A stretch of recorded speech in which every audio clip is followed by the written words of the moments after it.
চলুন আজ আমি আপনাদের শেয়ার করি টেট্রা উইডোর মানে বাচ্চা দেওয়ার A to Z একটা ভিডিও, মানে যেটুখানি আমি অর্জন করেছি অভিজ্ঞতা আমার বাড়িতে সেটুখানি। প্রায় আজ 4 থেকে 5 মাস হয়ে গেছে আমার বাড়িতে এই টেট্রা উইডোগুলো আছে, মানে আমি অ্যাকোরিয়াম নিয়ে এসেছি এবং তারপরে বেশ অনেক কিছু মাছ ছিল যেগুলো মারা গেছে, কিন্তু এই টেট্রা উইডোগুলো আছে এবং এগুলোর মধ্যে কোনটা মেল কোনটা ফিমেল আমি কিছুই জানতাম না। হঠাৎ একদিন সন্ধেবেলা দেখি ওই যে নিচের দিকে একটা বেগুনি মাছ দেখতে পাচ্ছেন, ওটাতে পেটটা হঠাৎ ফুলেছে। আমি ভাবলাম কেন ফুলেছে, অনেক সময় তো শুনি পেট ফুললে বাচ্চা দেয়। চলে গেলাম ইউটিউবে একটা ভিডিও দেখতে যে জানতে পারলাম, সবার প্রথম যেটা চেষ্টা করলাম জানা সেটা হলো এর মধ্যে মেল বা ফিমেল কোনটা।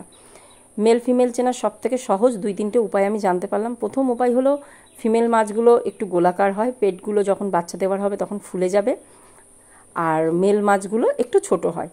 প্লাস আরেকটা সহজ উপায় হলো ফিমেল মাছগুলোর ঠোঁটের কাছে মানে মাথার উপরের দিকটা একটু নিচু মতন হয়, মানে চ্যাপটা মতন হয়, যেটা মেল মাছের হয় না।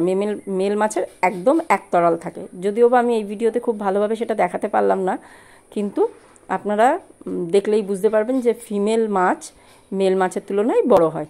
তো এই ভিডিও তড়িঘড়ি করে দেখে আমি বুঝতে পারলাম তার মানে ওরা বাচ্চা দেবে, এবং একটা মাছকে আর একটা মাছ কন্টিনিউ তাড়া করে বেড়াচ্ছিল। সেই দেখে তড়িঘড়ি করে কিছুটা আলাদা পাত্রে জল নিলাম, তার মধ্যে একটুখানি কটন বল মানে তুলো ছিল বাড়িতে, সেই তুলো না উল, সেই উল দিলাম, সাথে জলের মধ্যে একটুখানি রক সল্ট আর একটু মেথিলিন ব্লু দিয়েছি। তুলোটাকে আটকে রাখার জন্য 2টো পাথর দিয়ে তড়িঘড়ি করে জলটাকে একটু সেট করেছি, করে আমি দিয়ে দিয়েছি।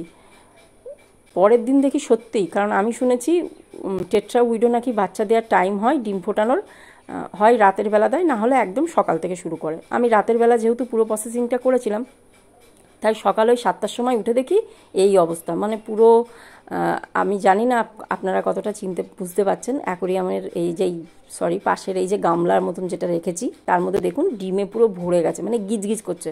তবে এর মধ্যে দুঃখের বিষয় হলো ভিডিওতে আরও একটা জিনিস দেখেছিলাম, যে ডিমগুলো দেখবেন একদম সাদাটে হয়ে গেছে, তার মানে সেগুলো থেকে বাচ্চা বেরোবে না, শুধু যেগুলো একটু কালারিং থাকবে সেইগুলোই বাচ্চা বেরোবে। আমি যেদিন পরের দিন সকালে উলটা এখন তুলে দিয়েছি, পাথরগুলো তুলে দিয়েছি, এখন শুধু রয়েছে এর মধ্যে ডিম, আর কিছু করিনি, ব্যাস এইভাবেই এখন এরা থাকবে। 1 থেকে 3 দিনের মধ্যে সমস্ত যেগুলো বাচ্চা ফুটে বেরোনো সেগুলো বেরিয়ে যাবে। তো মোটামুটি আজকে হলো একদিন, মানে প্রথম দিন আর কি, ডিম দিয়েছে সকালবেলা। আমি এটা ওই ধরুন 7-8টার মধ্যে এদের হয়ে গেছিলো, সবটা আমি দেখেছিলাম। তারপরে এখন ধরুন ওই বেলা 10টা বাজে আমি এই সময় একটা ভিডিও করছি। অসংখ্য ডিম দিয়েছে, এখন এর থেকে কটা বাচ্চা ফুটে বার হবে এটাই হলো দেখার বিষয়। যাই হোক, এইভাবেই এখন এটাকে রেখে দেবো, আর কোনো ডিস্টার্ব করব না। আর মেন ট্যাঙ্কে আমি মানে আমার অ্যাকোরিয়ামের মধ্যে দিয়ে দিয়েছি এই যে টেট্রা উইডোগুলো। গোল্ডফিশটার দেখছিলাম একটু পেটটা ফোলা, দেখে ইউটিউবে সার্চ করলাম, তা ওনারা যা বললো সেখান থেকে বুঝলাম না, গোল্ডফিশের এখনও সময় হয়নি। ওই যে বেগুনি রঙের যে উইডোটা চলে গেল ওই দিয়েছে ডিম। তো যাই হোক, এই হলো ঘটনা।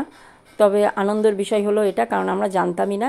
এই যে যেটা সবুজ এটাও হলো ফিমেল, এই যে মাথার কাছটা দেখুন ওপরের দিকে, ঠোঁটের ওপরটা একটু চ্যাপটা, তার মানে ওটা হলো ফিমেল, যেটা মেলের থাকে না। এটা হলো নেক্সট দিন, মানে পরের দিন, যেদিন ডিম ফুটেছে ঠিক তার পরের দিন, মানে 24 ঘন্টার আপডেট। এখন দেখা যাচ্ছে ছোট ছোট বল মতন কিছু ওর মধ্যে ঘুরে বেড়াচ্ছে, যেটা আর কি আপনাকে অনেক কষ্ট করে আর কি খুঁজে খুঁজে দেখতে হবে, কারণ যেহেতু আমি যে পাত্রের মধ্যে দিয়েছি তার রঙটা অনেকটা একটু লালচে মতন, এবং মাছগুলোর যে ডিম ফুটেছে সেগুলোও লালচে রঙেরই হবে, কারণ ওর মা আর কি ফিমেল মাছটা বেগুনি রঙের, কিন্তু মেলগুলো ছিল একটু লালচে। তো যাই হোক, সেখান থেকে খুঁটে খুঁটে দেখছি বেশ কিছু ঘোরাঘুরি করছে, এইভাবেই এদের থাক। আজ হলো প্রায়, আমি আর পরের দিন ভিডিও করিনি, আজ হলো 4 দিন পরে এখন ভিডিও করছি। এখন দেখছি মাছগুলোর গায়ে কিন্তু বেশ একটু হালকা রং চলে এসেছে, মানে যেটা আপনাকে আর কি একটু খুব কষ্ট করে যদি একটু দেখেন বুঝতে পারবেন রং চলে এসেছে। যাই হোক, এইভাবে এখন চেষ্টা করলাম একটুখানি হাত দিয়ে তুলে আপনাদের সামনে দেখানোর, কিন্তু আমি নিজে দেখতে পাচ্ছি রং মাছেদের, কিন্তু আমার ক্যামেরায় আমি খুব বেশি সেটাকে ধরে আপনাদের সামনে দেখাতে পাচ্ছি না। আজ হলো 6 দিন। টেট্রা মাছের বেবিদের 2টো পদ্ধতি, মানে 2টো খাবার দেওয়া যায়, এক হলো লাইভ ফুড আর না হলো ডিমের কুসুম। ডিমটাকে সেদ্ধ করে নিয়ে আমি যেটা করেছি, সামান্য একটু ডিম নিয়েছি, সেই ডিমটাকে জলের মধ্যে একদম ফাইন করে গুলে সেটাকে দিতে হবে, যাতে কোনো দানা না থাকে। কারণ আজ 6 দিন ওরা একদমই ছোট, খুবই সূক্ষ্ম। ওদের মুখের মধ্যে যদি বড় বড় ডিমের দানা থান, তাতে খাবার নষ্ট হয়ে সেখানে গন্ধ বেরোতে পারে, যেহেতু অল্প জায়গা, এবং ওরাও খেতে পারবে না। তাই জলের মধ্যে যেটা মিশে যায় একদম, সেটাই আমি দেওয়ার চেষ্টা করেছি। ডিমটাকে একদম ফাইনভাবে গুলে নিয়েছি। 6 দিনের মাথা থেকে, মানে ইউটিউবে ভিডিও দেখেছিলাম যে 5 দিন পর থেকে খেতে দেওয়া যায়। তার মানে আজ হলো 6 দিন, আজ থেকে ওদের খেতে দিলাম। তবে মাছের পরিমাণ বুঝে খেতে দিতে হবে।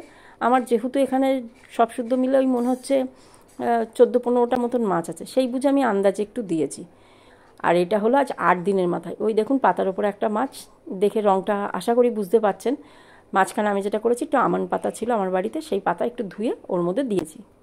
ভিডিও কেমন লাগলো অবশ্যই জানাবেন।